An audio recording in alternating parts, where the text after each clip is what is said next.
안녕하세요. 여러분의 재정학 길잡이 경제학장 박사입니다. 자, 오늘은 정병렬 선생님의 재정학 연습 교재를 가지고 아주 중요한 개념을 한번 파헤쳐 볼 건데요. 바로 시장을 실패하게 만드는 보이지 않는 손의 부작용, 외부성입니다. 이것만 제대로 알아도 재정학이 정말 쉬워지니까요. 오늘 저랑 같이 확실하게 정리해 보자고요. 자, 한번 상상해 보세요. 옆집 정원에서 솔솔 넘어오는 기분 좋은 꽃향기. 나는 이 향기에 맞는다고 해서 돈을 내진 않잖아요. 그냥 공짜로 기분 좋은 애 같은데 희한하게 경제학에서는 이걸 아주 중요한 문제로 다룹니다. 도대체 왜 그럴까요? 민준 학생, 혹시 뭔가 짐작 가는 거 있어요? 아마 제가 돈을 안 냈는데 좋은 걸 얻었기 때문 아닐까요? 정확해요. 바로 그겁니다. 이 공짜 꽃향기처럼 말이죠. 어떤 사람의 경제 활동이 전혀 상관없는 제3자에게 의도하지 않은 영향을 줬는데 거기에 대한 돈, 즉 대가가 오고 가지 않는 현상. 이걸 바로 우리가 오늘 배울 외부성이라고 부르는 겁니다. 우리 교재에서는 이걸 이렇게 정의하고 있어요. 한 경제 주체의 행위가 제3자의 경제 후생에 영향을 미치지만 그에 대한 보상이 이루어지지 않는 현상. 여기서 키워드가 딱 두 개입니다. 바로 제3자에게, 그리고 보상 없이. 이 두 가지 조건이 딱 맞아 떨어져야 외부성이 되는 거죠. 근데 왜 하필 외부성이냐고요? 시장 가격이라는 울타리 밖에서 일어나는 일이라서 그래요. 그리고 이 외부성은요, 방향에 따라 크게 두 가지로 나눌 수 있어요. 아주 간단합니다. 꽃향기처럼 다른 사람한테 좋은 영향을 주면 긍정적 외부성, 다른 말로 외부 경제라고 하고요. 반대로 옆집에서 밤새 시끄럽게 파티를 해서 내가 잠을 설친다, 이런 것처럼 해로운 영향을 주면 부정적 외부성, 즉 외부 불경제가 되는 거죠. 자, 근데 여기서 아주 중요한 질문이 하나 나와야 합니다. 교수님, 질문 있습니다. 그럼 제3자한테 영향을 주기만 하면 전부 다 시장 실패라고 봐야 하나요? 예를 들어서 저희 동네에 진짜 맛있는 빵집이 생겨서 그 주변 상권이 다 살아나는 것도 좋은 외부 효과 아닌가요? 이야, 소연 학생, 정말 날카로운 질문이네요. 바로 그 지점이 진짜 외부성과 가짜 외부성을 나누는 핵심이거든요. 이걸 구분 못하면 시장 실패를 절반만 이해하는 겁니다. 자, 이 둘의 결정적인 차이가 뭐냐면요. 바로 가격 시스템을 거쳤느냐 안 거쳤느냐입니다. 실질적 외부성이라는 건 공장 폐수처럼 가격이랑 아무 상관없이 다른 사람의 생산이나 기분에 직접적으로 영향을 주는 거예요. 이게 바로 자원의 효율적 배분을 망가뜨리는 진짜 시장 실패의 원인이죠. 반면에 서윤 학생이 말한 맛집 사례 같은 금전적 외부성은 어때요? 주변 가게 월세가 오르거나 매출이 변하는 것처럼 가격을 통해서 영향을 주죠. 이건 시장이 알아서 효율적으로 작동하는 과정에서 부가 옮겨가는 것일 뿐 시장 실패가 아니라는 겁니다. 자, 우리 수험생 여러분들 집중! 시험을 위한 꿀팁 하나 드릴게요. 만약 시험에서 시장 실패를 일으키는 외부성은? 하고 물어보면 정답은 그냥 100% 무조건 실질적 외부성입니다. 금전적 외부성은 여러분을 헷갈리게 하려고 만들어 놓은 아주 매력적인 오답, 일종의 함정카드라고 생각하시면 돼요. 이 둘만 구분해도 한 문제는 맞고 들어가는 겁니다. 교수님, 그럼 실질적 외부성은 보통 공장처럼 기업의 생산 활동에서만 생기는 건가요? 아니면 저희 같은 개인들이 소비하면서도 만들 수 있는 건가요? 오, 그것도 아주 좋은 포인트예요. 외부성이라는 게 꼭 기업만 만드는 게 아니거든요. 누가 만드냐에 따라서 생산 과정에서 생길 수도 있고 우리 같은 개인들의 소비 과정에서도 생길 수가 있어요. 각각의 사례를 한번 뜯어보면 개념이 훨씬 더 명확해질 겁니다. 자, 가장 클래식한 예시부터 한번 보죠. 과수원 바로 옆에 양봉업자가 벌통을 갖다 놨어요. 그럼 벌들은 과수원에 꽃가루를 옮겨서 열매가 더 잘 열리게 도와주겠죠.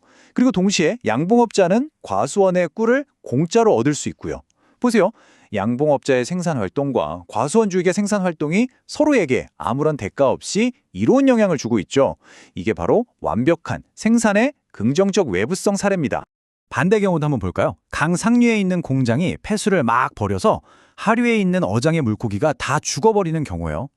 자, 여기서 공장 입장에선요, 자기네 물건 하나 더 만드는데 드는 돈, 즉 사적 한계 비용만 생각하지 어부의 피해는 전혀 비용으로 생각하지 않죠. 하지만 우리 사회 전체 입장에서 보면 어때요? 어부의 피해까지 전부 다 비용으로 계산해야 맞잖아요. 이걸 바로 사회적 한계 비용이라고 합니다. 당연히 사회적 비용이 사적 비용보다 훨씬 더 커지겠죠. 이제 소비 쪽으로 한번 넘어가 볼게요. 어떤 사람이 그냥 자기 만족을 위해서 시간과 돈을 들여서 자기 집 정원을 아주 예쁘게 가꿨다고 칩시다. 이건 순수한 소비 활동이죠.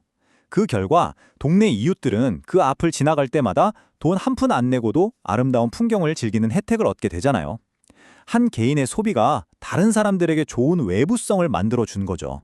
마지막, 소비 과정에서 나타나는 부정적 외부성입니다.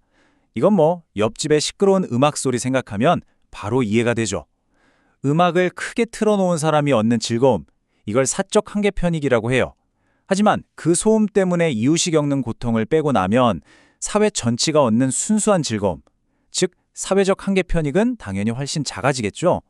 그래서 사회적 편익이 사적 편익보다 더 아래쪽에 있게 되는 겁니다. 자, 이렇게 생산과 소비, 그리고 긍정과 부정, 이 네 가지 틀로 외부성을 살펴봤습니다. 이게 기본 뼈대고요. 우리 교재에서는 여기서 조금 더 나아가서 현상을 더 정교하게 분석하기 위한 몇 가지 분류 기준을 추가로 제시하고 있어요. 이건 간단하게만 짚고 넘어가 볼게요. 먼저 영향이 한쪽으로만 가는지 아니면 서로 주거니 받거니 하는지에 따라서 나눌 수 있어요. 공장 폐수가 어부에게 피해를 주는 건 일방적이잖아요. 근데 아까 양봉업자랑 과수원은 어땠어요? 서로 윈윈했죠? 이건 상호적 외부성인 겁니다. 또 그 영향이 특정 소수에게만 미치는지 아니면 미세먼지처럼 불특정 다수에게 쫙 퍼지는지에 따라서 사적재적 외부성, 공공재적 외부성으로 나누기도 해요. 네, 오늘 외부성의 기본 개념부터 시작해서 시장 실패를 일으키는 진짜 외부성을 가려내는 법, 그리고 다양한 유형까지 쭉 살펴봤습니다. 이제 마지막으로 오늘 배운 내용들을 머릿속에 착 하고 정리하고요. 여러분의 생각을 더 넓혀줄 질문 하나를 던져보겠습니다. 이 표 하나면 오늘 배운 내용이 다 정리됩니다. 자, 긍정적 외부성, 그러니까 과수원이나 예쁜 정원 같은 걸 보세요. 이런 건 사회 전체적으로 보면 더 많을수록 좋은 거잖아요.